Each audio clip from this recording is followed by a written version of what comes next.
o orçamento secreto ele veio ganhando alguns nomes ao longo dos anos, né? À medida que vai mudando o governo, vai trocando aí a gestão, ele foi criando alguns outros apelidos.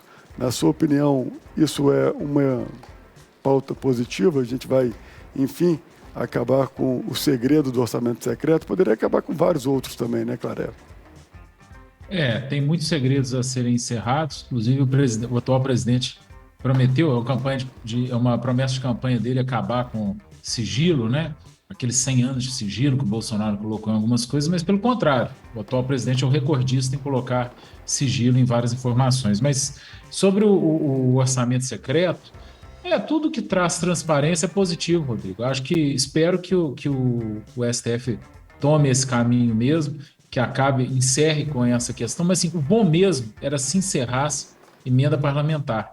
Muita gente gosta, muita gente acha importante, mas eu pessoalmente, né, dentro do meu conhecimento, do que eu acredito, eu entendo que o legislativo tem uma função muito nobre de fiscalizar e de propor leis para proteger o indivíduo. Eu não acho que ele deveria propor e apontar onde deve ser gasto X ou Y do executivo, não. Mas isso aí é só um sonho. Eu acho que a gente não vai chegar nisso.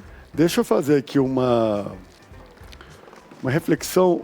A gente sempre fala sobre a descentralização, a necessidade, né, de centralizar o orçamento da União. Os estados e municípios agradecem, mas talvez não seria o fato dessas emendas serem um remendo para isso, porque, de certa forma, cada deputado da sua região conhece melhor a sua região do que a própria União.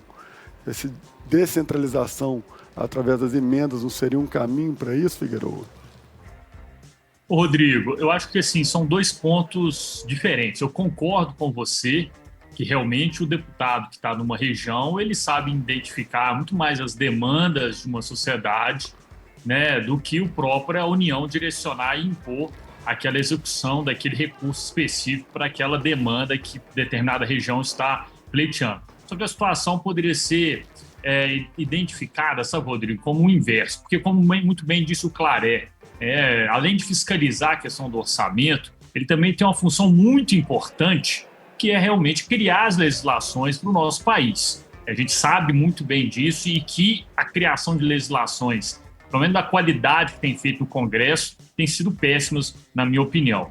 Mas ele poderia muito bem, por meio de um diálogo com o Executivo, que o recurso viesse do Executivo e orientasse, ajudasse o Executivo a apresentar essas demandas para que o Executivo possa avaliar dentro do seu orçamento, já que é de competência constitucional dele, a execução delas e atender essas demandas específicas. Na minha opinião, é assim que deveria ser, porque a partir do momento que o Legislativo ele passa a executar orçamento que não é de competência dele, ele está também, de certa forma, quando o Judiciário não atua dentro das suas quatro linhas, eles também estão jogando fora das regras do jogo, dentro da minha opinião. Então, como muito bem disse o Clareia, que eu concordo com ele, essas questões de orçamento secreto, não só por ser secreto e dar transparência, deveria acabar com essas emendas e o Legislativo, Rodrigo, focar naquilo que a Constituição determinou que ele fizesse. Ô Figueiredo, você sabe que essa ponderação do Rodrigo e a sua, né, bem explicada depois,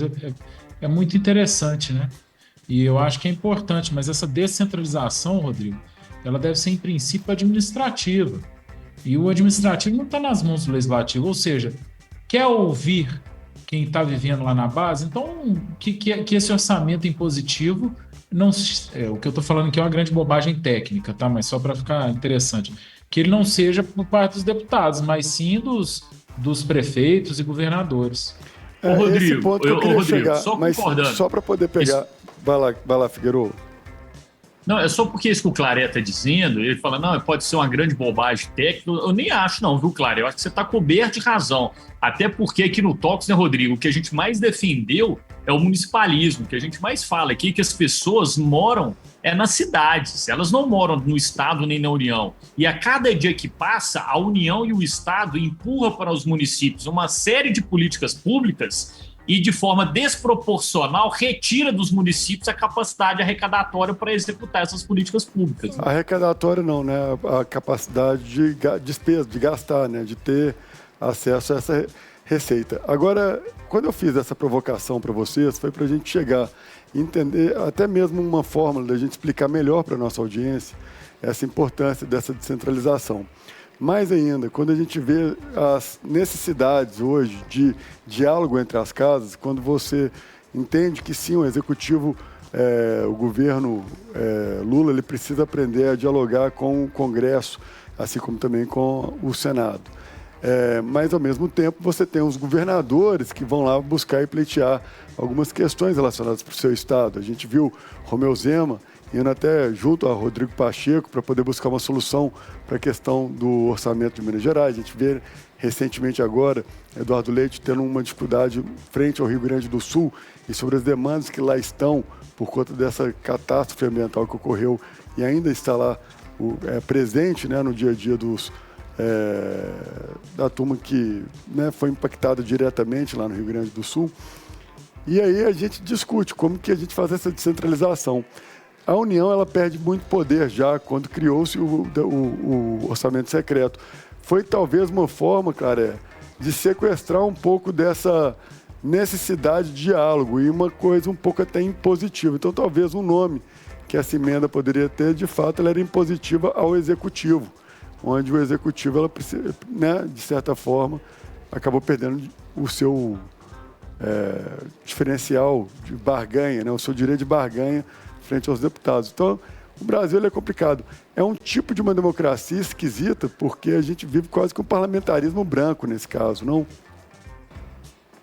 Ela foi feita para ser um parlamentarismo mesmo, né? E aos 45 do segundo tempo virou um presidencialismo. Então, nossa estrutura toda é de parlamentarismo.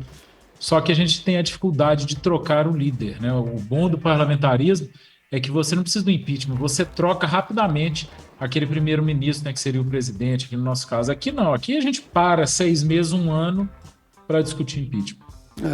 Claré, eu não me recordo o número exato, vou pedir até para o Eric procurar para não falar nenhuma bobeira aqui, mas eu vou falar um número que eu tenho certeza. Portugal trocou, eu acho que 10 vezes o seu primeiro-ministro, de uma forma, pelo menos mais de 10 vezes, assim, menos eu sei que não, numa velocidade muito rápida.